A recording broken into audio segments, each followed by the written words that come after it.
Buenos días, bienvenidos. Gracias por participar en nuestro seminario de visión económica y manejo de riesgos en Latinoamérica. Lo llamamos un diálogo con habla. Antes que nada, quisiera recordarles que tienen disponible, pueden activar la opción para lo que es el cambio pueden cambiar la bandera para el idioma. Sabemos que nos acompaña mucha gente de Brasil, por lo cual esta presentación será traducida y estará disponible de manera automática. El día de hoy queremos compartir con ustedes los principales desafíos, oportunidades a nivel económico y sectorial que presentan los países de la región, principalmente Chile, Brasil, México y Perú.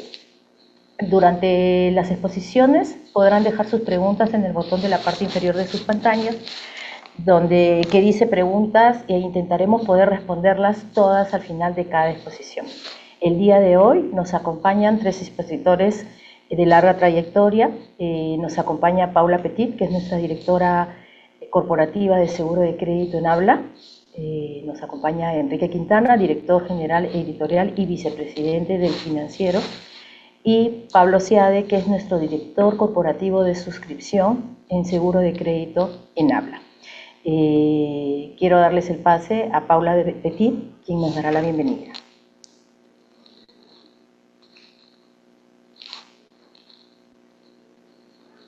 Buenos días a todos. A nombre de Habla y mío propio, estoy realmente muy feliz en darles la bienvenida a nuestro primer seminario Visión Económica y Manejo de Riesgos en Latinoamérica, un diálogo con Habla.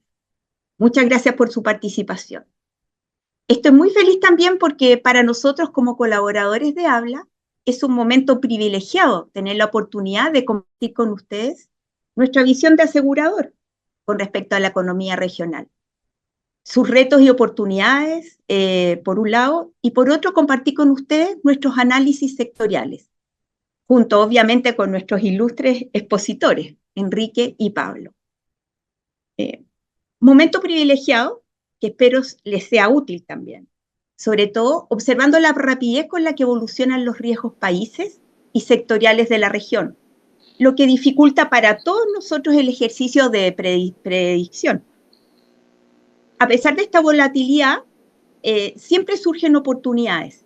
Y en este seminario, para Habla, tenemos un doble objetivo, que parece muy pretencioso: ayudarlos a encontrar esas oportunidades y también acompañarlos en este camino con soluciones a medida y un servicio de primer nivel.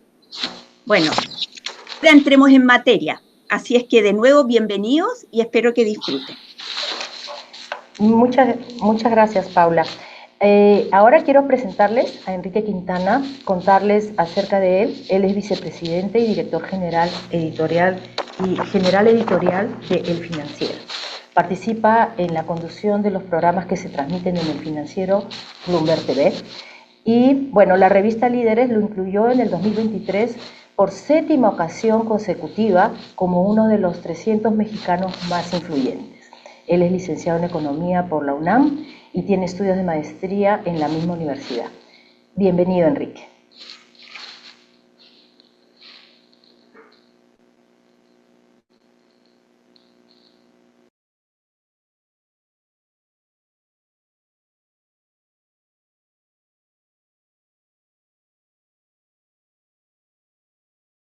De nuestra economía.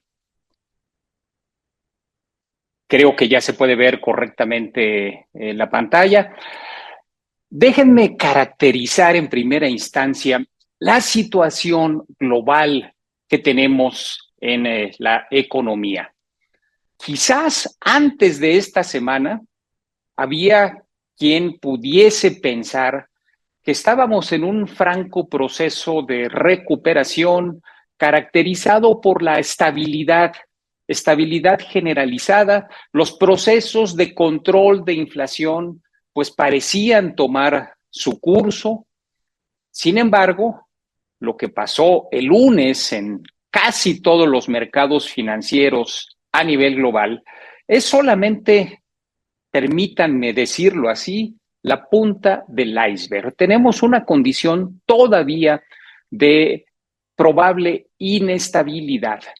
Y esto, pues hace, por cierto, más relevante el contar con los instrumentos financieros como los que una empresa como Habla ofrece para poderle hacer frente a esta condición de incertidumbre global. ¿Cómo se ve la economía desde el punto de vista de su crecimiento? Las cifras más recientes del Fondo Monetario Internacional, actualizadas en el mes de julio, nos señalan que para el 2024 tendremos a nivel global prácticamente el mismo ritmo de crecimiento que tuvimos en 2023. Sin embargo, si ven ustedes los gráficos que se aprecian en la pantalla, tenemos contrastes muy grandes. Mientras que los países emergentes de Asia tendrán crecimientos más elevados, los países europeos, por ejemplo, pues están con ritmos de crecimiento por abajo de 1%. En Estados Unidos, y ahora nos detendremos con más detalle en la economía norteamericana por su relevancia, pues tenemos también una situación donde el pronóstico es un crecimiento ligeramente mayor al del año pasado. Pero hay dudas de que en este semestre en el que ya estamos, segundo semestre del año, se pueda validar esa circunstancia. Y como observamos en el gráfico, en nuestra región, en América Latina, tenemos para este 2024 una reducción del ritmo de crecimiento, el paso, la velocidad del paso de nuestras economías. No hay una recesión, no parece haber riesgo de una recesión, por lo menos de manera inmediata, pero en este año sí vimos un descenso que debido al desempeño de algunos países se va a corregir en el curso del 2025. Y ahí es donde aparecen oportunidades. Pero detengámonos un momento en la economía de los Estados Unidos. Una economía que sigue siendo la más grande del mundo, amenazada por China, pero todavía el valor del Producto Interno Bruto de Estados Unidos crece de modo relevante y por el peso específico que tiene un efecto positivo. El dato que ustedes ven ahí anotado en la gráfica corresponde al crecimiento interanual del Producto Interno Bruto, el GDP en la versión norteamericana, de 3.1%. Cuando se dio a conocer este dato, cuando el Buró de Análisis Económico del Departamento de Comercio dio a conocer esta cifra, pues hubo sorpresa porque no se esperaba que en el segundo trimestre del 2024 tuviésemos una economía todavía tan robusta. Pero resulta que esta circunstancia pues pareciera empezar a cambiar. En el gráfico que ustedes ven, tenemos la generación mensual de nuevos empleos no agrícolas, una estadística que también produce el Departamento del Trabajo. Y el dato de julio que se dio a conocer el viernes pasado fue uno de los factores que detonó la inestabilidad internacional que observamos a partir de esa fecha y notoriamente el lunes pasado. ¿Por qué razón? Porque a pesar de que hay buenos datos para los Estados Unidos en la primera mitad del año, pareciera que finalmente el alto costo del dinero está ya pegándole a una de las variables fundamentales que le sirven a la Reserva Federal como el termómetro para determinar el paso de la economía, que es la generación de nuevos empleos. Apenas fueron 114,000 cuando hace unos meses se estaban generando pues hasta 300,000 nuevos puestos de trabajo. Esto ha conducido a una revaloración de los riesgos en la economía norteamericana. El día de ayer, el banco JP Morgan, ustedes saben, es el banco más grande de los Estados Unidos, modificó su expectativa de recesión para los próximos 12 meses de un 25% de probabilidad a un 35%. Todavía la apuesta base es que no haya recesión y lo que tengamos sea el llamado soft landing, es decir, el aterrizaje suave de la economía, apenas una reducción en los ritmos a los que avanza la actividad económica. Pero es sintomático este incremento en el riesgo de recesión de este ambiente que se configuró y que condujo a una fuerte caída de los mercados accionarios y a una inestabilidad general en los mercados cambiarios, pues en el mundo entero, no solo en los Estados Unidos, sino en el mundo entero. La segunda economía más importante del mundo y socio comercial número 1 de diversos países de América Latina, con excepción de México y algún otro, todos los demás tienen a China como su principal socio comercial. Bueno, pues el crecimiento esperado, de acuerdo al Fondo Monetario Internacional para China, será menor este año que en el 2023 y en el 2025 todavía más bajo que en este 2024. El estimado para el próximo año es de 4%, cuando China nos tenía acostumbrados a otros ritmos de crecimiento, arriba del 6, 7 o en el pasado hasta 2 dígitos. Hoy se está observando que la diversa problemática que tiene la economía china, un lento crecimiento de su población, producto de las políticas de un solo hijo que hace un par de décadas estaban prevalecientes, la especulación inmobiliaria que generó una situación muy complicada en grandes desarrolladores de inmuebles en China, así como las deudas subnacionales, las deudas de las provincias que siguen siendo una amenaza. Todos estos factores y algunos otros se han combinado para generar una perspectiva de menor crecimiento para la economía china, que también está acompañando a la tendencia, ahora lo vemos, de los precios de las materias primas. ¿Qué va a pasar cuando vemos estas condiciones en Estados Unidos y en China? ¿Qué va a pasar con las tasas de interés? Lo más probable, de acuerdo a los datos recientes y a los mensajes recientes enviados por las autoridades monetarias norteamericanas, particularmente por el señor Jerome Powell, presidente de la Reserva Federal, lo más probable es que en el mes de septiembre, específicamente el 18 de septiembre, fecha en la cual la Reserva Federal, su Comité de Mercado Abierto, tomará su próxima determinación respecto a las tasas de interés, lo más probable es que baje en 1/4 de punto. Vean ustedes en la línea azul la trayectoria de la inflación, la línea roja la trayectoria de las tasas. Se considera que este rango, que es el de la política restrictiva, ya es suficientemente grande en función de una economía que empieza a desacelerarse.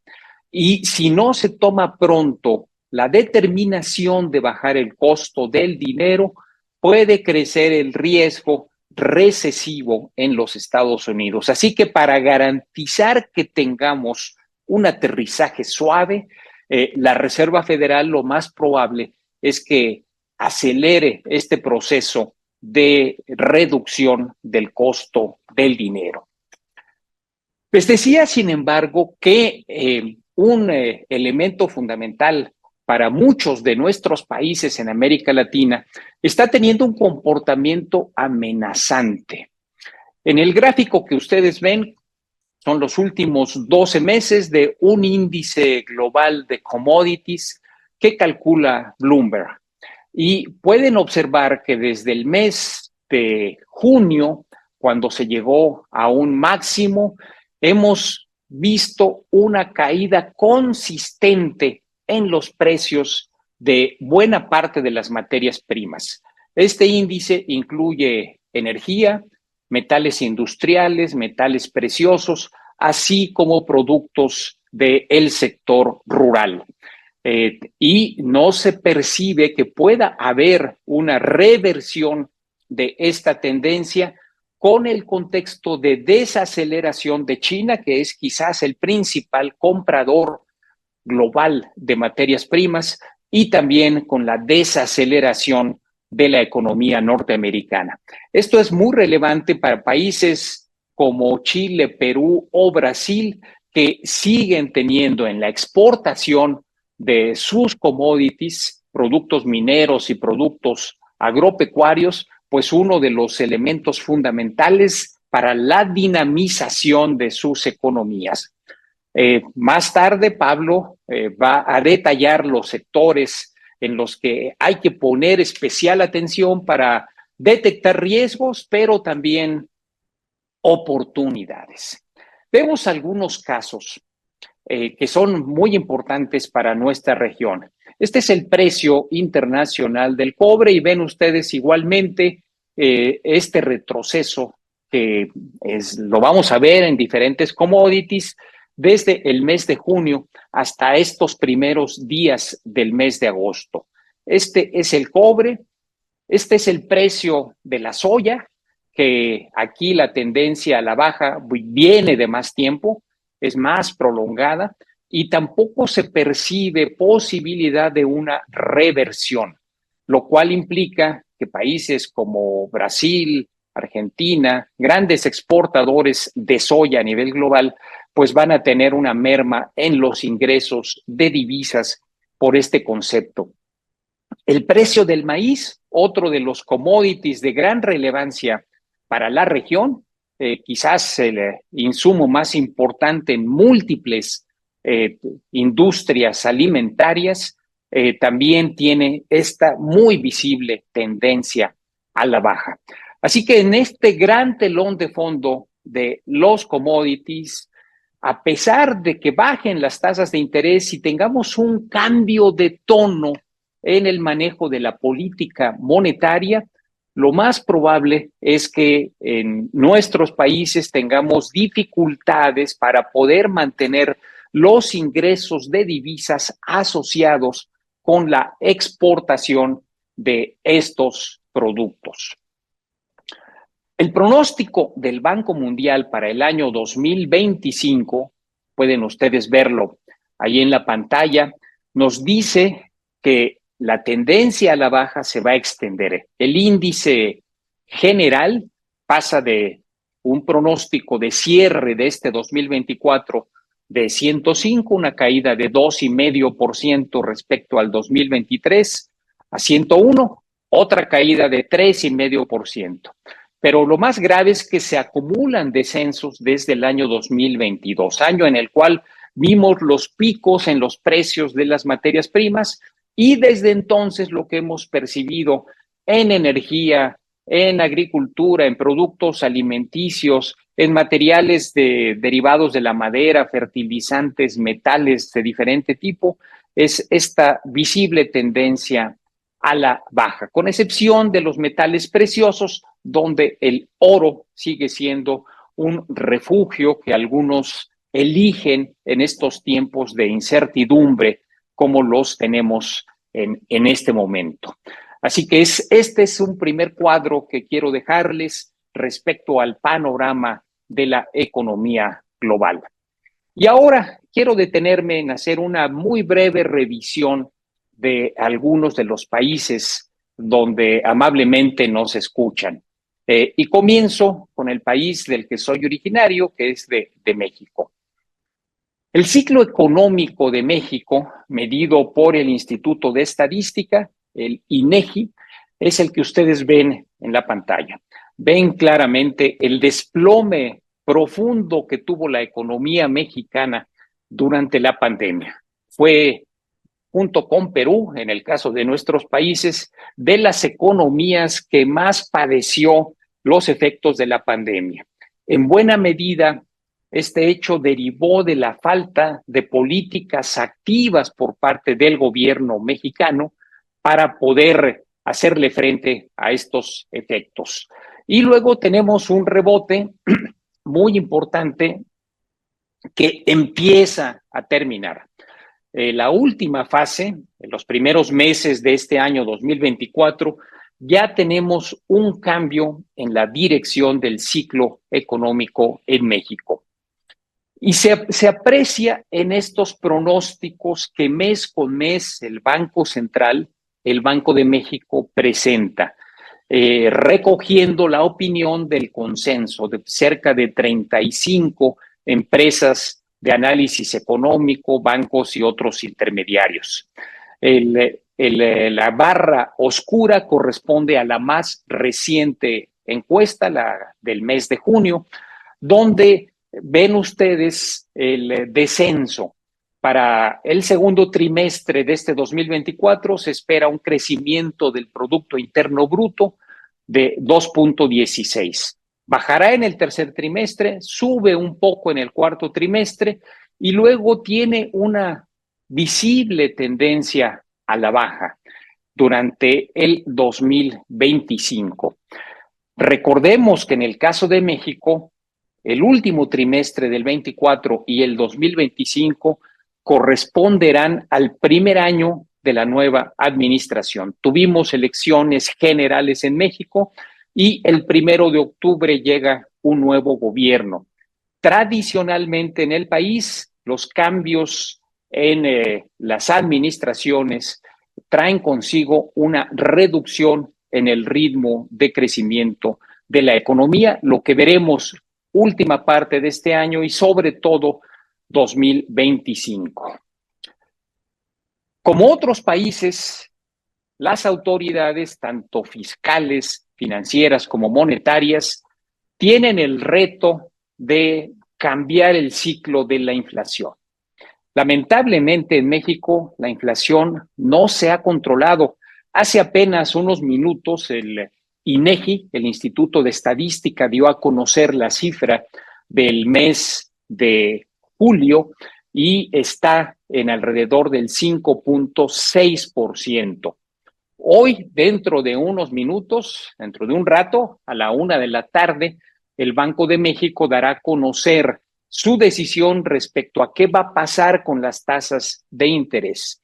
Con este dato de la inflación, una inflación que sigue alta, el objetivo del Banco de México es que llegue al 3% y estamos en 5.6%, pues se ve muy difícil que tengamos una reducción en el costo del dinero, lo cual va a acentuar la tendencia al freno de la actividad de la economía, sobre todo para el próximo año. Y algo que estamos viendo en múltiples países, pero fue muy notorio en México, es un cambio en la condición de nuestra moneda, del peso mexicano, en su cotización frente al dólar. A partir del viernes pasado, luego de la decisión del Banco de Japón de aumentar su tasa de interés, cambió el ambiente en los mercados cambiarios globales y en el caso del peso mexicano, pues llegó en algún momento en la cotización intradía a niveles por arriba de 20 por dólar, cuando apenas hace unos cuantos meses estaba en niveles de 17. Esto deriva de que el llamado carry trade, el hecho de que algunos intermediarios fondearan sus recursos en mercados con bajo costo financiero, como el caso de Japón, para luego venirlos a invertir a México y a otras naciones, bueno, este carry trade se dislocó. Una cifra que el día de hoy da a conocer JP Morgan es que calcula que la turbulencia que empezó desde el viernes, pero se desató con fuerza el lunes, ha permitido la liquidación de alrededor del 75% de los fondos vinculados a este carry trade, lo cual, si esto es cierto, pues nos haría pensar que la estabilidad va a regresar. Sin embargo, el peso mexicano se ha depreciado de niveles que tuvo en menos de 17, 16 por dólar todavía en el primer trimestre de este año, a niveles que se están acercando a los 20 pesos, y esto también va a afectar a la inflación. En México, sin embargo, pese a las altas tasas de interés, el crédito al sector privado sigue creciendo.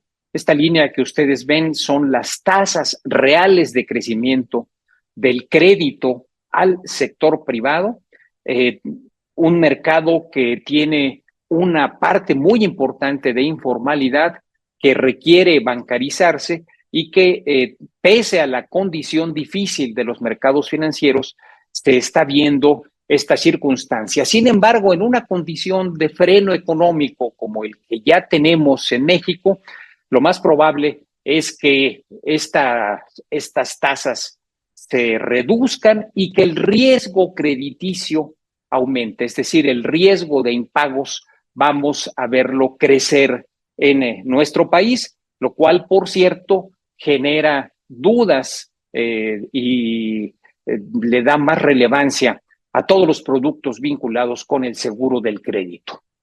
Termino la panorámica de México señalando algo que también es muy peculiar en este país, que es el hecho de que se está beneficiando la inversión por el llamado nearshoring, es decir, un proceso de relocalización industrial a través del cual empresas, sobre todo norteamericanas y chinas, están asentándose en diferentes regiones del país con objeto de aprovechar el tratado de libre comercio que tiene con Estados Unidos.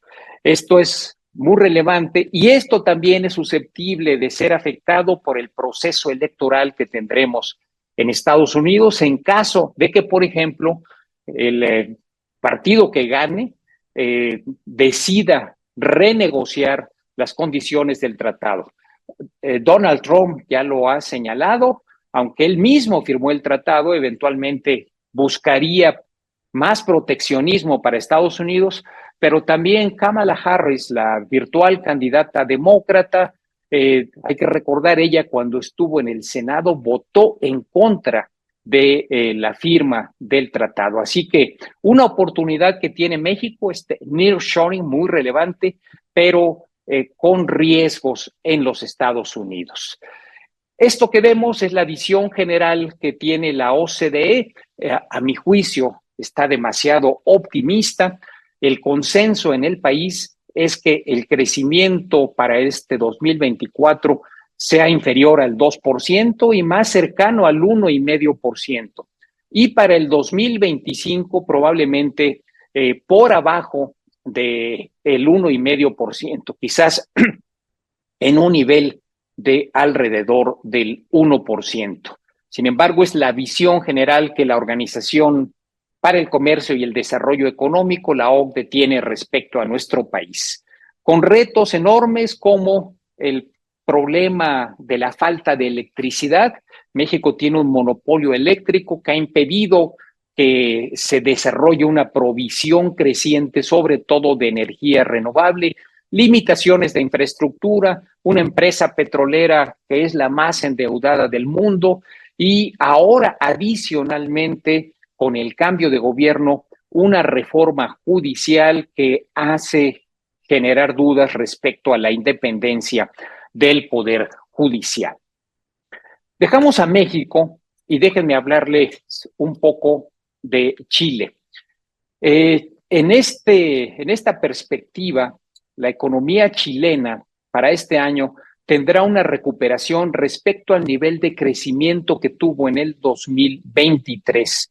Una recuperación que se percibe se va a robustecer para el próximo 2025. ¿Cómo se compone este crecimiento, esta recuperación del crecimiento? El factor más relevante como en varios países de nuestra región, ha sido el consumo privado. Hay un crecimiento del consumo privado y de las industrias y sectores vinculados con que son lo que está empujando hacia arriba la economía chilena. Aunque ven ustedes en el gráfico, también la inversión productiva, la inversión privada ha empujado a la economía. Sin embargo, no alcanza los niveles de empuje del consumo privado. Afortunadamente, a diferencia de México, en Chile se está alcanzando la convergencia a la meta de inflación. La tienen ustedes punteada. La excepción, como en otros países, es el precio de la energía, que todavía está por arriba de lo deseable. Sin embargo, la condición inflacionaria de Chile es mejor que la que se tiene en México y en otros países de América Latina. El peso chileno, sin embargo, como otras monedas, pues ha tenido episodios de volatilidad. No estuvo exento esta semana de este efecto de dislocación internacional del carry trade, de un crecimiento de la aversión al riesgo en países emergentes, y pues allí tienen la cotización del peso chileno, que bueno, está en una circunstancia de una virtual montaña rusa frente al dólar. ¿Cuáles son las perspectivas globales que la OCDE ve para Chile? Para este año cerrar con un crecimiento, como lo veíamos en el primer gráfico, de 2.3%, el próximo año 2.5%, un consumo privado que crece de una caída de 5% el año pasado, crece a 1.8% y alcanza el 2,5% para el 2025. Y una inversión privada que en general, inversión productiva que también, les decía, va hacia arriba. Esto genera una condición de optimismo razonable respecto a la economía chilena, pero con retos relevantes, particularmente el tema de las exportaciones mineras y exportaciones de commodities agropecuarias van a enfrentar esta condición que platicábamos de una caída en sus precios globales, aunque tendencialmente procesos tecnológicos como el desplazamiento hacia la electromovilidad podría aumentar la demanda de algunos minerales.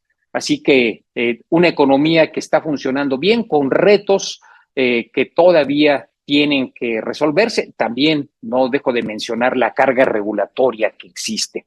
En el caso de Brasil, a diferencia de otros países, a diferencia de Chile, pues tendrá un crecimiento más bajo este año, por abajo del 2% según la OCDE, con una muy leve recuperación en 2025. Tenemos el efecto rebote, allí lo ven en la pantalla, después de la pandemia, y luego una economía que ha perdido impulso, con una problemática adicional que no tenemos en el caso de México ni tenemos en el caso de Chile, que es el déficit público, un déficit cuya estimación, de acuerdo a la OCDE, está en cerca del 9% del Producto Interno Bruto, con un déficit primario, es decir, cuando al gasto público se le resta el costo financiero, un déficit primario que está cercano al 3%. Esto es todo un reto para la economía brasileña, aunque de manera positiva lo que estamos viendo es una recuperación de la confianza empresarial, pero todavía está por niveles que están por abajo de lo que se tuvo después de la pandemia, allá en los años 2021 y 2022.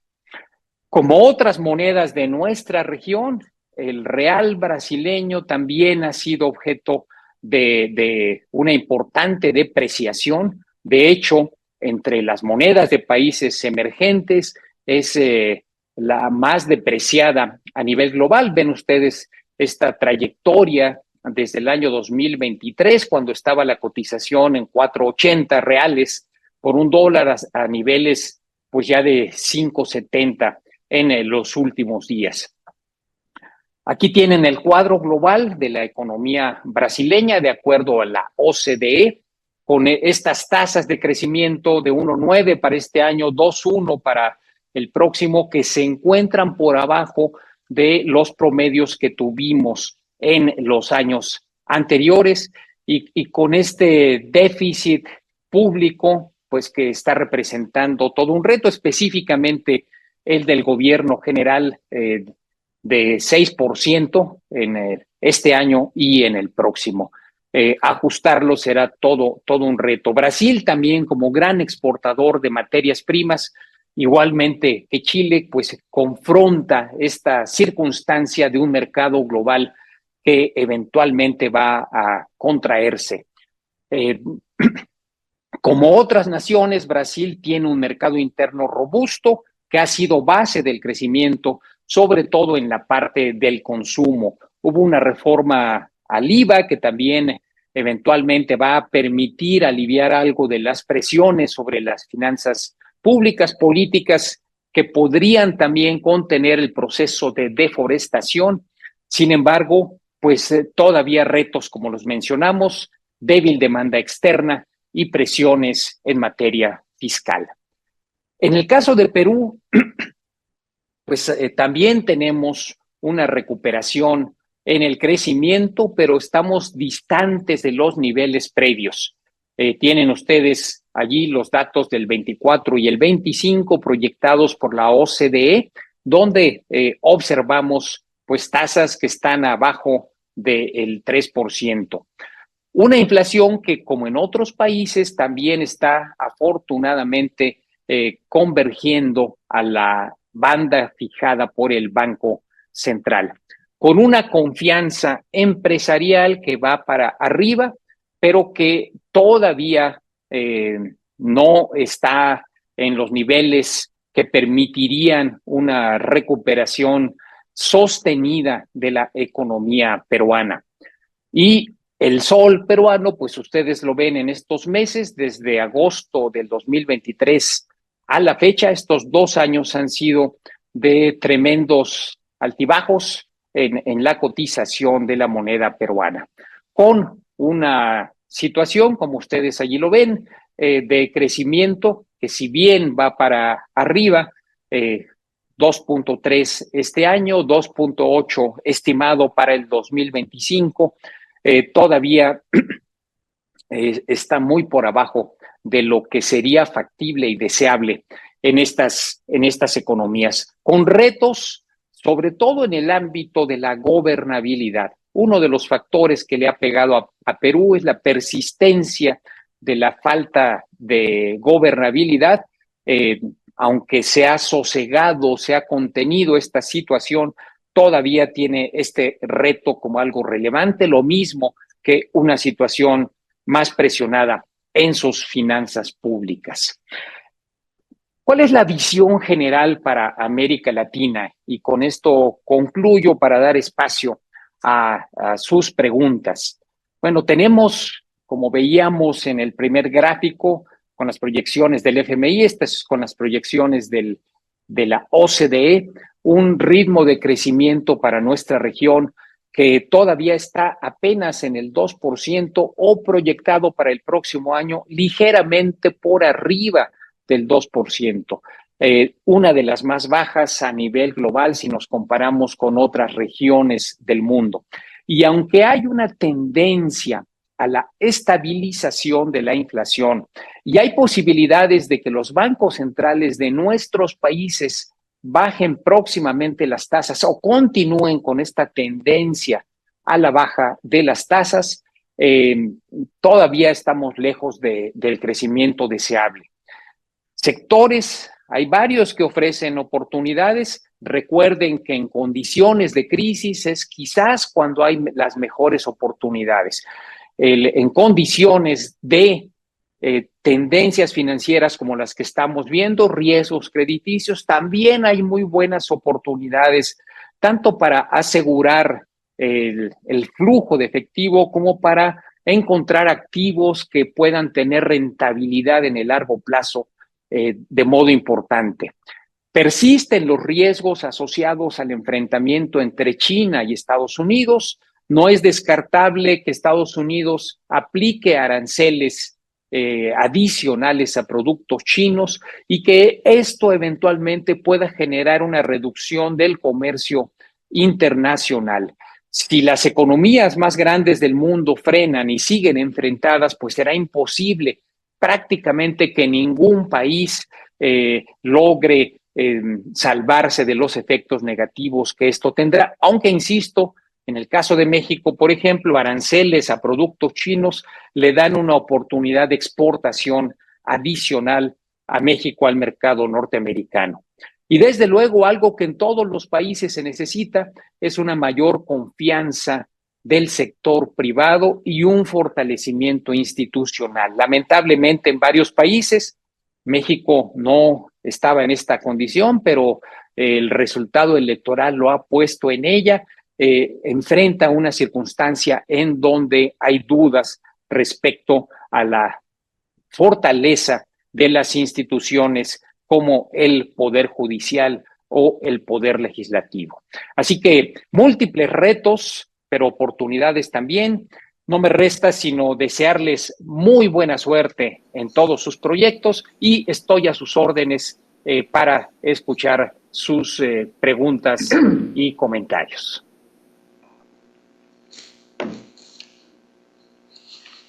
Muchas gracias, Enrique. Tenemos unas preguntas. ¿Se me escucha? Sí, ¿no? Sí. Ok. Estamos compartiéndolas en este momento.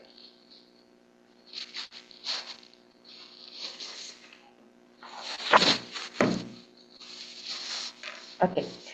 La primera pregunta, ¿qué oportunidades y riesgos se presentan para América Latina en el contexto global actual? Entiendo que es una pregunta un poco extensa y bueno, apreciaremos mucho, trates de responderla lo más puntual posible. Eso es las oportunidades. Sí, claro, las oportunidades creo que tienen que ver con algo que hemos conversado a lo largo de la presentación. Está concluyéndose aparentemente esta situación de inflación muy elevada que tuvimos en nuestros países y estamos llegando a una circunstancia de mayor estabilidad. Esto va a permitir el abaratamiento, ya lo está permitiendo en algunos casos, el abaratamiento del costo del dinero y por lo mismo una circunstancia en donde va a ser más factible obtener financiamiento, apalancarse va a ser menos caro que lo que fue en años anteriores. El mercado interno en estos países, en nuestros países, ha sido muy relevante, sobre todo en los países grandes, en el caso de México, en el caso de Brasil, pero también lo es en el caso de Chile y en el caso de Perú. Creo que los sectores vinculados al mercado interno van a tener una mejor oportunidad dada esta condición de menor inflación y previsiblemente de menor costo del dinero. Pero uno de los retos importantes tiene que ver con el sector externo, con la condición global de la economía. Brasil es un importante exportador de commodities para China. Y ya lo decía yo, si China frena, si China tiene una reducción sensible en su ritmo de crecimiento, pues le va a pegar a los sectores exportadores de Brasil, sectores pecuarios, sectores forestales, sectores mineros, etcétera. Y esto va a generar pues más dificultades en la economía brasileña. Pasa lo mismo en la parte tanto productos agropecuarios como minerales, en el caso de Perú y Chile, importantes productores de cobre y que una demanda más limitada por parte de China le pegaría. En el caso de México, es el país que tiene el mayor riesgo frente a los Estados Unidos. De hecho, en los últimos datos, los datos de junio, ya reflejaron una caída de 5% en las exportaciones mexicanas, lo cual pues también genera un reto. A largo plazo, México tiene grandes oportunidades en el mercado norteamericano por este proceso del nearshoring, de la relocalización de empresas, pero en el corto plazo puede sufrir por el freno de las compras que las manufacturas norteamericanas hacen, sobre todo de componentes y productos terminados en México. Así que tratando de sintetizar, son dos de las oportunidades y riesgos que veo, Virginia. Muchas gracias. Aquí tenemos una segunda pregunta que viene desde Chile y es, ¿cuáles son las proyecciones para la inflación global y tasas de interés a corto plazo? Van a bajar, la inflación global está bajando, sobre todo el peso específico que tienen naciones como Estados Unidos o naciones europeas.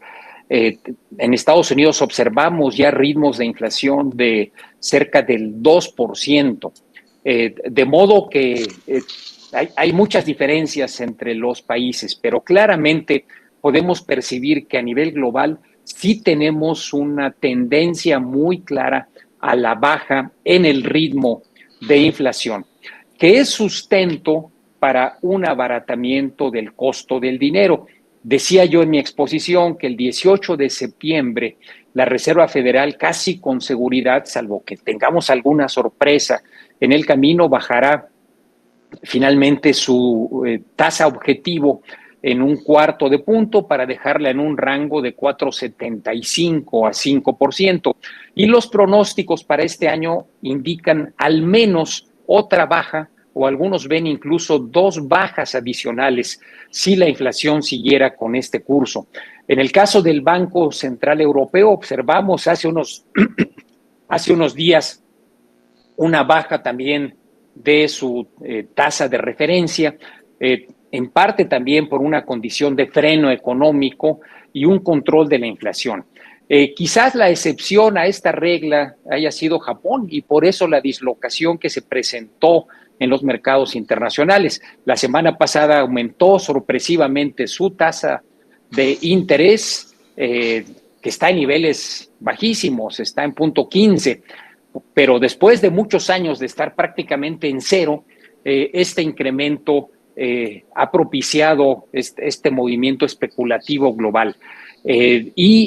No se percibe que en Japón hayamos llegado ya al final de las alzas. En el caso de Japón, insisto, es la excepción a esta circunstancia general. Sí veríamos probablemente todavía un incremento en su tasa de interés, porque lo que quieren en Japón es tener una mayor inflación. Es una economía que tiene muchos años, no solo sin inflación, sino con deflación. Entonces, más bien en Japón lo que se está buscando es que haya una circunstancia económica que permita una inflación leve. Están tratando de hacer esto. Ok, gracias. Tenemos una tercera pregunta y bueno, es con relación a los temas políticos en Latinoamérica, que en nuestra región vemos que se presentan temas políticos y puntualmente, ¿no? La pregunta, ¿influye la situación de Venezuela en la economía de la región? Quizás de manera inmediata no. Es más un tema de orden político. Hemos visto 3 gobiernos en la región que de modo tácito han respaldado los resultados electorales de Venezuela, que es el gobierno de Brasil, el gobierno de Colombia y el gobierno de México. Si bien no han avalado el triunfo de Maduro, sí han establecido una posición diferenciada frente a la mayor parte de América Latina. No es el caso, por cierto, del gobierno de Chile, donde el presidente Boric ayer fue muy enfático al señalar pues que no hay un resultado confiable en las elecciones de Venezuela. Pero esta condición, digamos, de inestabilidad política, de diferencias de opinión, todavía no, me parece, todavía no afecta a una situación de la región en materia económica. Ya hay un proceso sobre todo a los vecinos y a los que no están tan cerca de Venezuela, que sí ha afectado de modo importante, que es la migración. La migración a Colombia ha sido gigantesca de varios millones de personas, también a Brasil y ahora en el caso de México, haciendo trayectos que son verdaderamente aventuras arriesgadísimas, que es cruzando toda América Central. Hay una gran cantidad de venezolanos que están llegando a México para buscar pasar a los Estados Unidos. Sin embargo, ante políticas migratorias cada vez más duras por parte de los Estados Unidos, algo que se aprecia en México es una presencia interna, una presencia de venezolanos que están quedándose en el país, generando problemas sociales. Creo que ese es el factor que podría, quizás no tanto en el corto plazo como en los siguientes meses y el próximo año, afectar más a la región en caso de que tengamos una situación pues muy complicada de conflicto en Venezuela, como todo parece indicar que no se resuelve, porque el gobierno de Maduro parece que no está en disposición de negociar la revisión de las actas de la elección y tenemos, creo que, una crisis política en ciernes para los siguientes meses. Muchas gracias Enrique. Quisiera ahora dar pase, presentarles a Pablo Seade. Pablo Seade es nuestro director corporativo de suscripción Minhabla. Y contarles acerca de Pablo. Pablo es licenciado en Contaduría Pública en la Universidad Iberoamericana y tiene una maestría en finanzas en la UNAM. Cuenta con más de 20 años de experiencia en lo que son riesgos de seguro de crédito y ha ocupado posiciones directivas en empresas a nivel Latinoamérica y en áreas de riesgo, tanto en áreas de suscripción como en área comercial. Bienvenido, Pablo.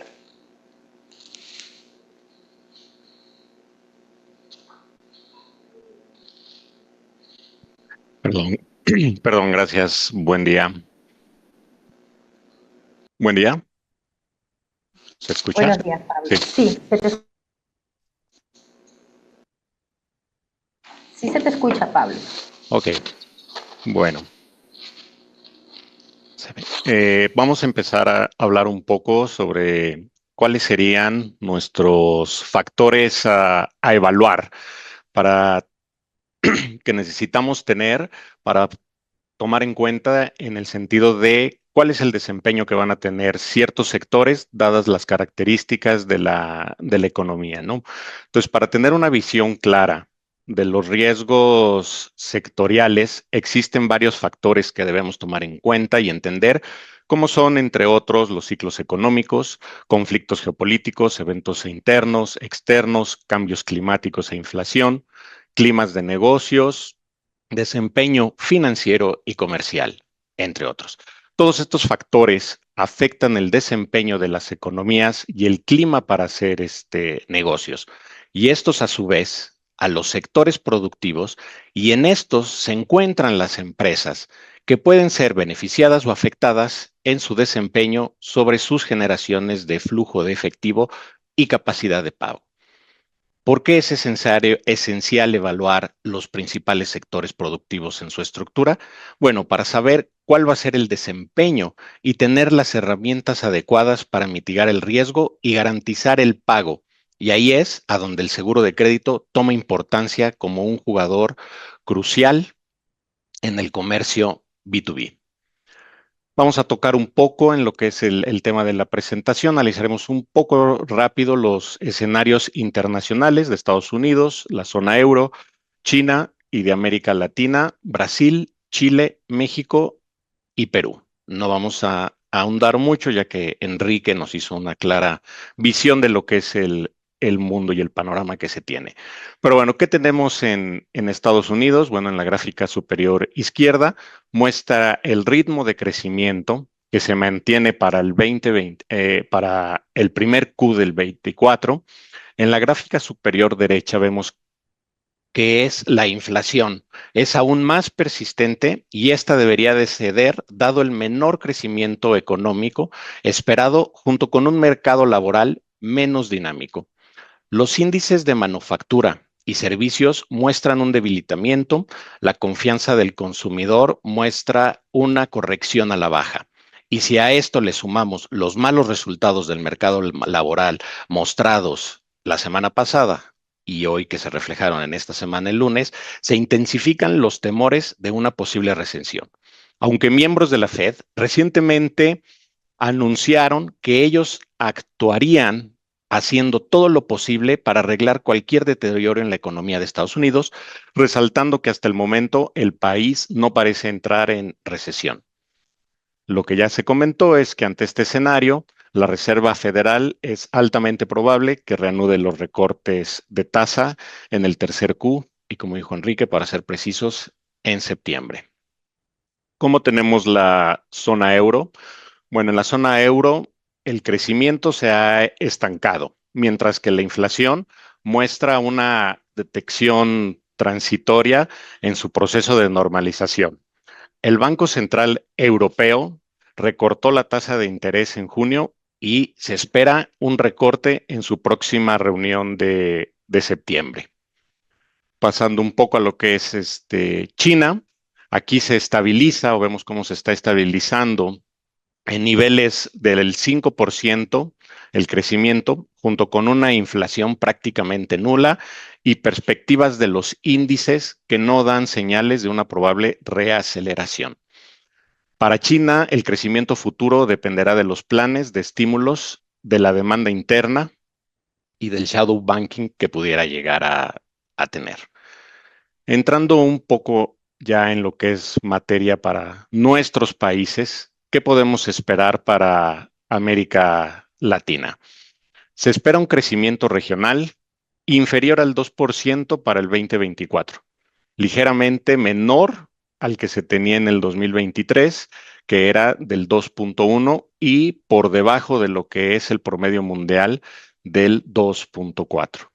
En las gráficas del cierre del 2023 podemos ver lo que son la inflación, la tasa de interés y el crecimiento para nuestros principales países, México, Brasil, Perú y Chile. Y ahí podemos ver claramente cómo este crecimiento es inferior a lo que podríamos estar esperando. Las tasas de interés son elevadas para poder controlar las tasas de inflación que aún siguen siendo inciertas. ¿Qué factores debemos considerar como retos y tener? Bueno, dentro de estos podemos ver que tenemos un ciclo económico. ¿De dónde venimos? Venimos de un ciclo de recuperación post-pandemia y su rebote presionó la demanda de bienes en general. Esta generó mucho mayor inflación y presión sobre alza en tasas de interés. Posteriormente, la tendencia alcista de tasas contrajo la demanda, pero la inflación ha seguido alta en los últimos 2 años. El precio de los commodities tiende a afectar la inflación en alimentos y para los commodities duros, su volatilidad estaría afectando los ingresos de los países. En el término o en el ambiente político, ¿qué tenemos? Bueno, tuvimos en algunos países de Latinoamérica, como en México, Panamá, El Salvador, Venezuela, entre otros, elecciones. Y están por venir las elecciones de Estados Unidos, donde está altamente vinculado al comercio, la economía y migración para México. Adicionalmente, las políticas fiscales y monetarias podrían presionar las decisiones de los bancos centrales en lo que a tasas se refiere. Para China, ¿qué tenemos? Que ha cobrado una gran importancia en el comercio para Latinoamérica y su relocalización de empresas. Sin embargo, el lento crecimiento afecta la demanda proveniente a la región. China persiste estratégicamente en la región, teniendo un gran puerto de Chancay en Perú y en mantener su presencia de oferta de sus productos hacia Estados Unidos con el nearshoring que se está formando en México. El factor climático y su desempeño, donde iniciamos con sequías y más reciente con huracanes, inundaciones y lluvias duras, estarían afectando de diferente forma los cultivos de la región. De ahí los países beneficiados serían Argentina y Paraguay, y para México, Brasil y Colombia tendrían afectaciones a cultivos dependientes de temporal, presionando la oferta, inflación y el ingreso de las familias. En esta gráfica podemos ver cómo son los rebotes mixtos de los precios de los commodities en agro, energéticos y metales. Vemos cómo en el 2023 los precios fueron afectados por los impactos de oferta y demanda con una tendencia mixta, y cada uno de ellos obviamente es susceptible a alterarse ante los factores, bueno, que estamos viviendo hoy. Podemos ver Chile, lo principal que tiene son cobre, litio, uvas, manzanas; para México petróleo, las berries, el aguacate, carne; Brasil petróleo, soya, hierro; Perú minerales, oro y plata. Bueno, todo esto va afectando. Entrando un poco en lo que es el entorno económico y ya sectorial de nuestros países, que tenemos para Brasil. Bueno, para Brasil el crecimiento se ha estabilizado en torno del 2%, junto con una inflación que se ha reducido de manera importante. En Brasil se está cuestionando las perspectivas de recortes de tasas de interés que tuvieron ante las expectativas del mayor gasto público que se está generando. Se tuvieron recientemente inundaciones en Río Grande do Sul, en esta área que representa aproximadamente el 7% del Producto Interno Bruto de Brasil. Ahí puede tener impactos de crecimiento en la inflación y en la producción de productos agrícolas, como son naranja, maíz, soya, uva, vino y arroz. Viendo un poco y teniendo la mirada general, nos vamos a basar en esta primera webinar que tenemos en tres grandes sectores para nuestros países, que van a ser el agrícola, industrial, el de servicios, telecomunicaciones y comunicaciones y todo lo que es IT. Tenemos nuestro termómetro, a donde tenemos, va de muy bajo a alto los sectores. Entonces, para Brasil tenemos el principal, que sería el agrícola.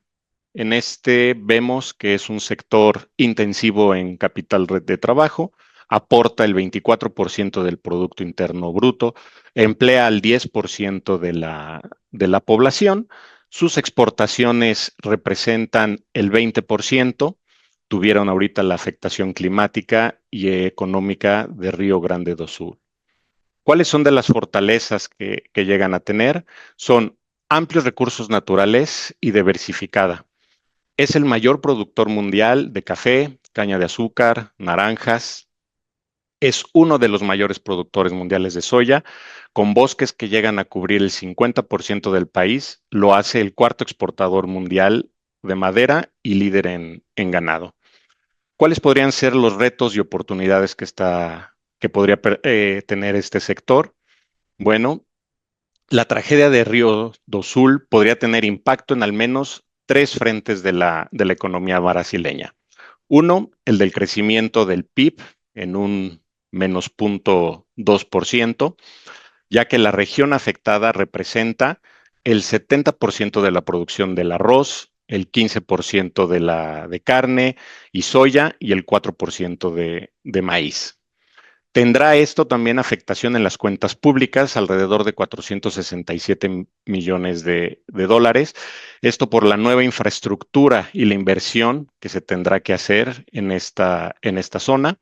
Y por ende, la agricultura es uno de los sectores industriales claves de Brasil, que en 2023 registró cifras récord, y hoy, para el 2024, estos pronósticos, bueno, son reservados dado el evento del Río Grande do Sul.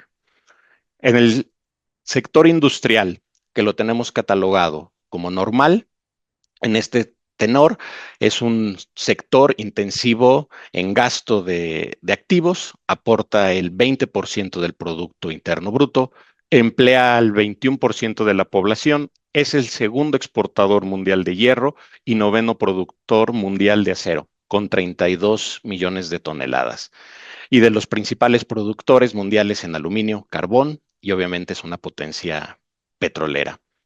Dentro de sus fortalezas tenemos que Brasil ha venido consolidando ciertos subsectores y a mayo de 2024 reportan datos positivos en la variación mensual de una producción física en el textil, aeronáutico, farmacéutico, equipos de información, óptico, entre otros. ¿Cuáles serían los retos y oportunidades?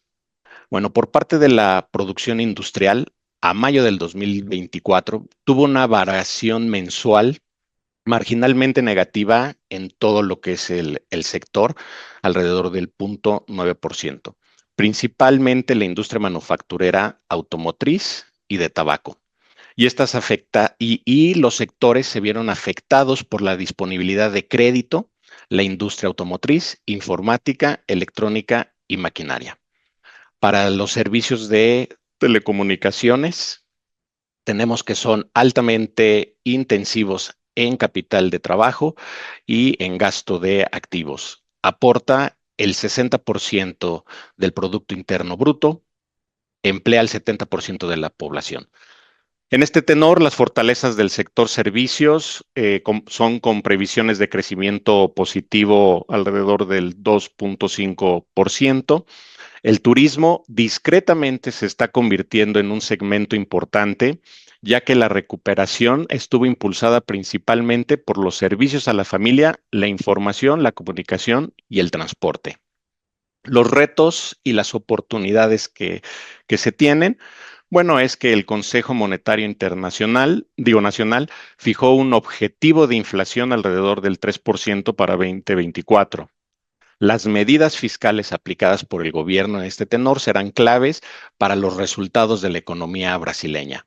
El control de la inflación, que abril reporta un 4.6%, es crucial para determinar cómo va a ser el comportamiento del mercado doméstico en cuanto al consumo y la capacidad de endeudamiento de las familias. Viendo un poco nuestro termómetro sectorial, aquí es a donde vemos los tipos de sectores que hoy en día estamos calificados, cuál era nuestro panorama a marzo del 2024 y cuál es el que tenemos a junio de este año. Obviamente, todo esto es dinámico y debe ir cambiando y evolucionando conforme se van dando todo el entorno económico y el análisis de mercados que se están dando, ¿no? Pero de manera general, estamos viendo prácticamente todos los sectores en una estabilidad, los vemos como normales, excepto el sector retail, que hoy en día el de consumo lo estamos viendo con un poco sensible, ya que las expectativas de los consumidores, bueno, han bajado en los últimos años y en este campo en los últimos 2 años, bueno, se han visto en Brasil cierres o quiebras de grandes tiendas y de conglomerados que eran fuertes en este sector. El sector agropecuario lo tenemos como bajo, dado la importancia que tiene para Brasil, pero los retos son grandes derivado de la tragedia que tenemos en Río do Sul con las inundaciones y la capacidad que va a tener para recuperarse en este sector. Lo bueno que va a poder ser es que se va a ver o se puede ver favorecido con todo lo que va a invertir en infraestructura para poder crecer y regresar a la normalidad en esta área. Entrando a Chile, en esta parte el crecimiento ha tendido a reacelerarse algo en los últimos meses, con buenas tendencias.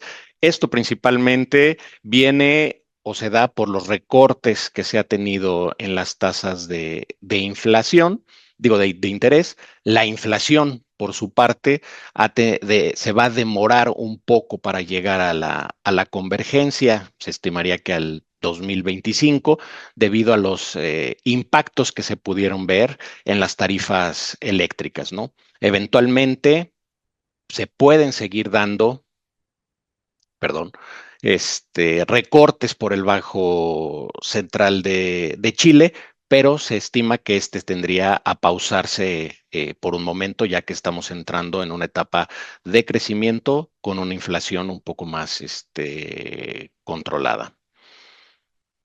¿Qué tenemos en los sectores? Bueno, en el agrícola, para Chile aporta el 3.5% del PIB, emplea al 7% de la población. Dentro de las fortalezas que se tiene es un mercado destino diversificado geográficamente, ya que tiene exportaciones hacia Europa, Norteamérica y Asia. La agricultura representa alrededor del 27% del total de las exportaciones chilenas y la industria de procesamiento de alimentos está desarrollando ahora, o desarrolla más bien un 23 mil millones de dólares anuales. ¿Cuáles serían los retos y oportunidades? Bueno, pese a los riesgos climáticos que se pueden llegar a tener, la volatilidad de precios y la estacionalidad de los flujos, las cantidades exportadas han aumentado, con un tipo de cambio nominal más favorable y mejores precios, que esto en algún momento va a tender a revertirse, ya que la tendencia del precio tiende a bajar y efectivamente la parte del tipo de cambio, bueno, la volatilidad lo va a hacer. Entonces, la parte del volumen es lo que le va a ayudar a Chile a compensar esta caída tanto en precios como en tipo de cambio. ¿Qué tenemos en el sector industrial? Este aporta el 32% del Producto Interno Bruto, emplea al 23% de la población, es líder mundial en cobre y es el segundo productor de litio. En sus fortalezas tenemos una industria diversificada en minería y ahí aporta hacia el carbón, cobre y nitrato, son sus principales fuentes. Es un procesador en el procesamiento de alimentos, productos químicos y madera. Efectivamente, bueno, el sector minero es un pilar de la economía chilena, es un tercio de la producción mundial de cobre.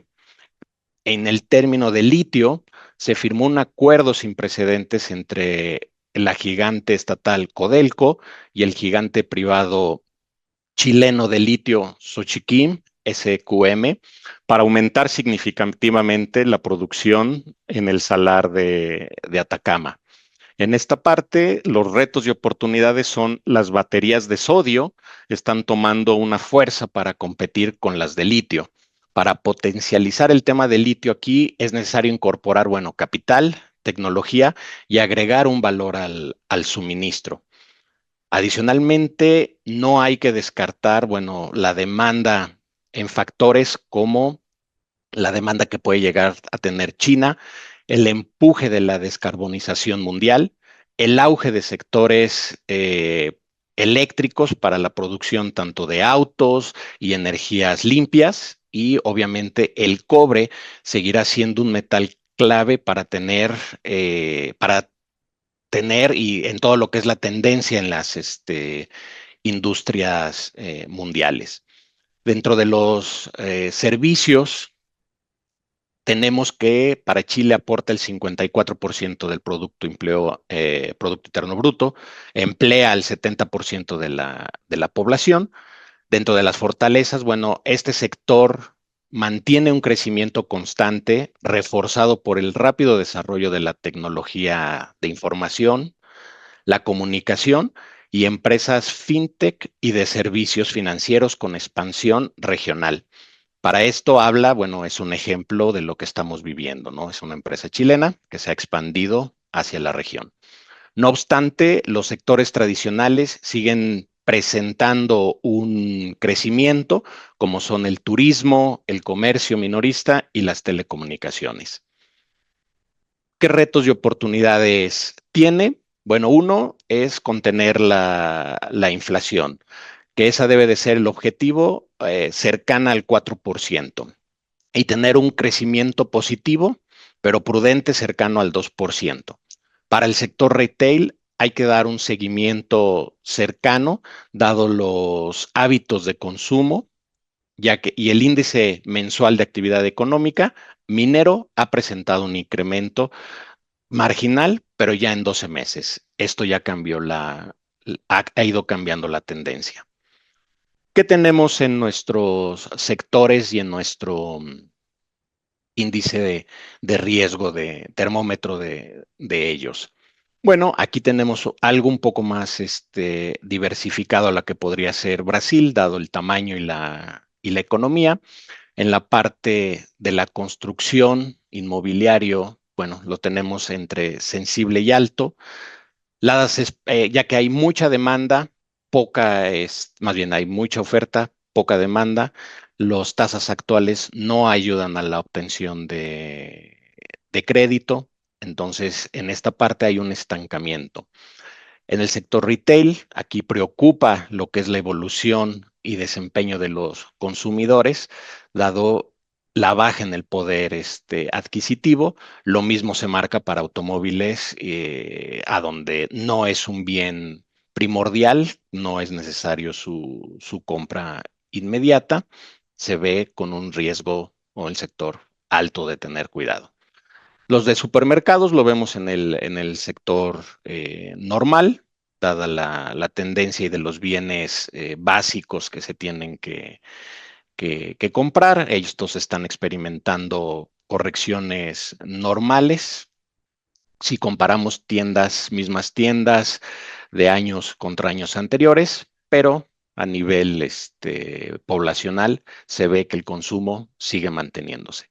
La parte de agropecuaria la mantenemos baja, ya que sigue teniendo una fuerte y es el principal fuente de inversión en Chile. Las exportaciones hacia los países donde van pueden seguir generando esa demanda, nada más hay que tener un poco de foco en la parte de la baja de los precios de estos bienes, más la caída o la corrección que puede llegar a tener el tipo de cambio.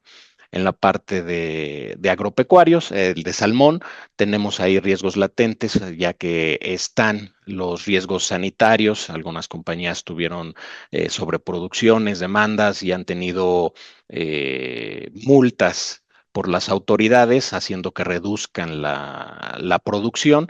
Entonces ahí puede llegar a tener un poco de problema de flujo de efectivos. En la parte de la minería lo vemos muy bien. La parte de manufactura es un poco sensible, sobre todo para las energías renovables. México. ¿Qué tenemos para México? México ha perdido una pérdida de dinamismo en los últimos registros de la actividad, ¿no? Ha mostrado una actividad a la baja en el dinamismo de los últimos registros. Banxico recortó la tasa de interés en marzo, dando inicio a los procesos de relajación monetaria. Los índices de inflación que tuvimos recientemente, bueno, hasta antes de hoy sugeriría que estos recortes deberían de continuar, pero con el reporte de inflación de esta mañana es probable que se vuelva a mantener las tasas, ¿no? Este año la de economía debería crecer en torno del 2% y el próximo estaríamos hablando de un 1.5%. Para que converja la inflación a la meta, esto estaría en el 2025. Dentro de los sectores, tenemos que en el agrícola, bueno, es intensivo en capital de trabajo, aporta un 3.4% del PIB, emplea el 10% de la población. Las exportaciones al primer trimestre crecieron un 6%. Las exportaciones de agro representan solo 20 millones menos en relación a las remesas. ¿Qué fortalezas tenemos en el primer trimestre? Adicional a la cerveza, entre otros productos, que se tienen más significativos de exportación se encuentran las berries, a donde ocupamos el segundo producto de mayor exportación, el aguacate es el tercero, el sexto el ganado bovino. Tenemos un mercado objetivo, es diversificado, pero geográficamente muy concentrado hacia Estados Unidos, que ocupa un 34% de participación. El resto es Países Bajos y España, solamente un 7%, de ahí nos vamos a un Italia 9%, Reino Unido 6% y China un 3%. Entonces, parte de los retos y oportunidades, bueno, es ampliar esta parte de los mercados objetivos, aumentar las participaciones. El número de municipios que se tuvo con sequías ha disminuido, donde el nivel del agua en las presas de uso agrícola aumentó de un 24 a un 28%. Esto ante las recientes lluvias provocadas por los fenómenos climáticos que se han tenido. La inflación en frutas y verduras creció un 19% anual. Aquí el reto del gobierno es eficientizar la distribución actual del agua y el control de inflación en alimentos. El factor clima es y seguirá generando presiones inflacionarias. El precio de los granos básicos como el maíz, trigo y frijol registró un incremento del 40% a nivel sexenal. En la parte industrial, es intensivo en gasto de activos, aporta el 33% del Producto Interno Bruto, emplea al 26% de la población. México es el séptimo productor mundial automotriz en el 2023, ocupa el número 10 en lo que son las reservas de litio. Tenemos la industria petrolera, pero Pemex es un caso sensible ante su perfil de deuda contra los ingresos y liquidez que puede llegar a tener de manera autónoma. ¿Cuáles son las fortalezas que presenta México? Sería el nearshoring, el nearshoring, que es un elemento contextual de oportunidad, ya que subsectores que en los próximos años podrían estarse beneficiando serían el sector automotriz, el de las autopartes, el acero, todo lo que tiene que ver con manufactura, ¿no? Todo equipo electrónicos y médicos. Son los que podrían estar creciendo. La explotación del litio para diferentes usos también. Lo que se ha visto son futuras inversiones a mediano plazo que en los próximos 3 años van a venir alrededor de 24,000 millones de dólares. Son provenientes de Estados Unidos, Alemania y Argentina, ¿no? Entonces esto puede ser atractivo del nearshoring. Los retos y las oportunidades, bueno, ya se habló un poco con Enrique, la parte de la revisión del Tratado de Libre Comercio con Estados Unidos. Las elecciones que se van a tener depende del candidato que gane, cómo van a ser esas posibles políticas duras en materia de comercio y migración. Por eso es importante aprovechar la relocalización. Es necesario una visión estratégica del próximo gobierno para blindar la economía ante eventos externos y brindar a los inversionistas seguridad y, lo más principal, un estado de derecho a donde se pueda generar una infraestructura y una sinergia con otros sectores paralelos como el inmobiliario, transporte o logística para desarrollar un vínculo productivo con las pequeñas empresas y tener un efecto multiplicador. En el sector servicios, también considerado como sector normal, aporta el 58% del Producto Interno Bruto, emplea el 64% de la población. Las fortalezas, bueno, es el desarrollo de obras públicas como el Tren Maya, el aeropuerto de Tulum y la reconstrucción de Acapulco. Son inversiones que tienden a impulsar los servicios turísticos, que aporta aproximadamente un 8% al Producto Interno Bruto. El turismo internacional el año pasado creció un 10%. Las tecnologías de la información, comunicación y desarrollo de software crecieron un 5% y hay que tomar en cuenta las 650 fintechs que tenemos en México que van a ayudar a desarrollar nuevos proyectos de inversión. Dentro de los retos y oportunidades está el control de la inflación, que reportamos, bueno, ya estamos alrededor del 5.3, 5.6% de manera anual. El comportamiento de mercado doméstico es clave para determinar cómo va a ser el consumo y la capacidad de endeudamiento de las familias. Dentro de nuestro termómetro sectorial tenemos más sectores dentro de lo normal y positivos, aunque debemos de tomar en cuenta algunos nuevos elementos, ¿no? Para el futuro, ya que de tomarse ciertas medidas en Estados Unidos, la industria de la construcción va a entrar en un proceso de desaceleración y esto, bueno, es un sector contracíclico y puede ser el primero que va a tener alguna afectación en México.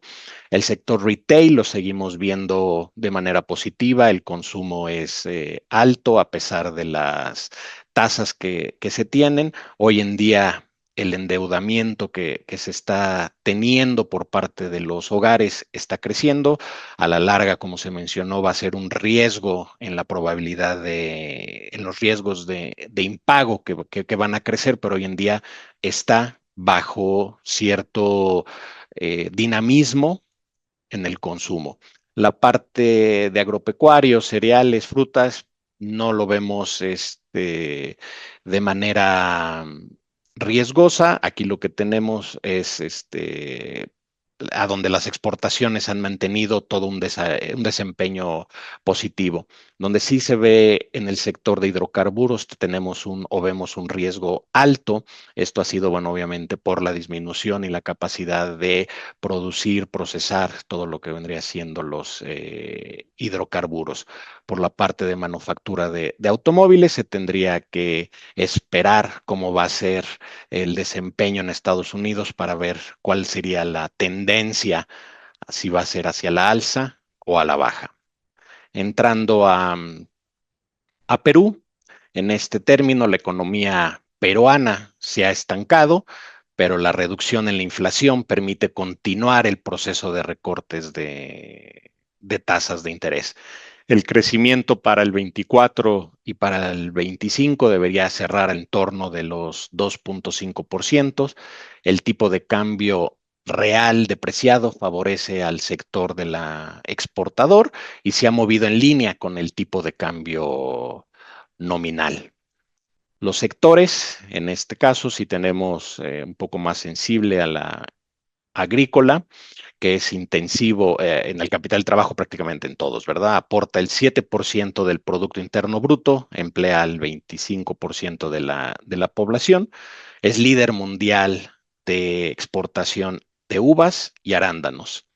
Dentro de las fortalezas es un mercado diversificado, las exportaciones agrarias peruanas cerraron por segundo año consecutivo con ventas superiores a los 10,000 millones de dólares, con una llegada a más de 150 mercados foráneos, ¿no? Destacando colocaciones de arándanos, uvas, aguacates, mangos, cacao, café. Las agroexportaciones en el primer Q no tradicionales han subido un 23% anual. Los principales productos, como ya mencioné, bueno, uvas frescas y arándanos rojos y mangos. Dentro de los retos y oportunidades que se tienen, bueno, uno es el factor climático, ¿no? El fenómeno del Niño y el ciclón Yaku causaron daños a la infraestructura, lo que dificultó el tránsito por algunas vías nacionales y la afectación del suelo para cultivo dadas las intensas lluvias en la costa norte y las prolongadas sequías en la sierra del sur. El PIB agropecuario y pesca en el primer trimestre mostró una caída alrededor de un 30%. El financiamiento al pequeño productor es clave y en este tenor el gobierno aprobó la transacción de 100 millones de dólares al Fondo para la Inclusión Financiera del Pequeño Productor agropecuario, con lo cual, bueno, esto detonaría una mejora en el sector. En la parte industrial, este aporta el 33% del Producto Interno Bruto, emplea 15% de la población. La actividad de la minería y es parte del subsector primario, mantienen como un subsector resiliente, que está ayudado actualmente por el incremento de los precios internacionales del cobre y el oro, los cuales reportaron para Chile para Perú una mayor exportación. El oro creció un 41% y el cobre un 4%. El valor que se le pueda dar agregado a las actividades de extracción petrolera, gas, minería y servicios conexos incrementó un 8% y el sector de la construcción mantuvo un crecimiento del 5%, sustentado principalmente por la mayor ejecución de obras en el sector público. Y lo anterior como dato es el dato favorable ante la caída de la industria peruana, que en el primer trimestre registró una caída del -6%, y esta caída es consecuencia de una menor producción tanto del subsector no primario como del subsector primario. En las fortalezas, la manufactura, las principales industrias que reportaron datos negativos fueron la fabricación de productos minerales no metálicos, alimenticios, textiles, cuero, entre otras. Y en las positivas, con crecimiento, tenemos la industria del papel, impresión y reproducciones y grabaciones, así como la de maderas y muebles. En el sector servicios, ahí lo tenemos catalogado en el semáforo como normal, en donde aporta el 60% al Producto Interno Bruto y emplea al 60% de la población. En las fortalezas, en el primer trimestre se presentaron resultados mixtos, que ha resaltado datos favorables como en el comercio. El consumo final privado ha mostrado persistencia al mercado doméstico. Por el lado de los servicios, ciertos rubros se mantienen positivos, como alojamiento, restaurantes y seguros, entre otros. Sus retos y oportunidades, aquí como en los otros países y al igual que yo creo que en todos los países de Latinoamérica, el control de la inflación es clave para saber cómo va a ser para determinar la capacidad de endeudamiento de las familias. Pese a los caída que ha tenido en la industria peruana, bueno, nuestra perspectiva de ciertos sectores tienden a ser de normal a sensible, ¿no? Principalmente la parte de agro, en donde tenemos la exportaciones de frutas y cereales. Bueno, es una recuperación que se ha dado lenta tras los fenómenos meteorológicos. Tenemos también la parte que se ha afectado en la pesca con el fenómeno de Yacht. En la parte de manufactura sigue siendo sensible, la contracción persiste y la construcción igual no ha dado indicios de un, de un crecimiento. En esta tabla, bueno, podemos comparar cómo son los sectores, nuestro termómetro en estos principales países. Vemos que es muy dinámico, en donde la mayoría tiende a lo normal y un poco bajo, pero los sensibles y altos, bueno, dependiendo del país, vemos a Chile que ya tiene una economía o está saliendo de esta racha de inflaciones altas, que puede mostrar un crecimiento, pero no es el esperado. Bueno, podría tener ciertos sectores un poco más sensibles. ¿Qué podemos tener como como conclusiones de manera regional, bueno, uno de los principales sectores que tenemos en el sector de servicios es el líder, que está identificado como el que más empleos genera, cercano al 70% de la población y aporta más al Producto Interno Bruto, ¿no? El sector industrial en todos los países actualmente es pujante, con algunos sectores resilientes. El desempeño climático ha afectado a productos agrícolas y su oferta. La presión inflacionaria es un elemento persistente que se va a tener en los últimos años. Para esto, bueno, el riesgo ahí se tiene, es latente, pero la estrategia de comprenderlo y mitigarlo, bueno, es clave para aprovechar las oportunidades. Y bueno, para terminar, bueno, aquí cuál es la función en habla. Nosotros los ayudamos a comprender, cuidar y mitigar sus riesgos para que ustedes se puedan enfocar en el negocio y su crecimiento. Muy amables por su atención. Pasamos a alguna parte de preguntas y Sí, esperamos poder sí. contestarlas. Muchas gracias, Pablo. Sí, tenemos una pregunta que la encuentro bastante amplia, por lo cual nos vamos a quedar solo con una, y es con relación a las expectativas de crecimiento económico en América Latina eh, para el 2020, lo que queda del 2024, según el FMI, CEPAL y Banco Mundial. No tengo claro de qué país viene la pregunta, pero esa es la pregunta, Pablo. Bueno, en este tenor, las perspectivas, como hemos visto y mencionado, son bajas. Estamos hablando de que estamos por abajo del promedio mundial, prácticamente en todos los países. Estaríamos alrededor de un 2% en el mejor de los 2.3, 2.4 en el mejor de los casos, dependiendo del país y dependiendo de cómo pueda desarrollarse. Vamos a estar 1.5, 1.8 dependiendo del país. Para México, bueno, ya lo vimos, estamos hablando de los retos que llega a tener. En este caso son alrededor de un 1.9%. Para Brasil estaríamos alrededor del 2.3%. Perú, Chile alrededor del 2 y también Perú, ahí andarían rondando. Estas son las proyecciones que mostró el Banco Mundial y el Fondo Monetario Internacional. Todo esto también va a depender de las alzas que se puedan dar o la baja en las tasas para generar un mayor dinamismo a la economía, ¿no? Bien, perfecto.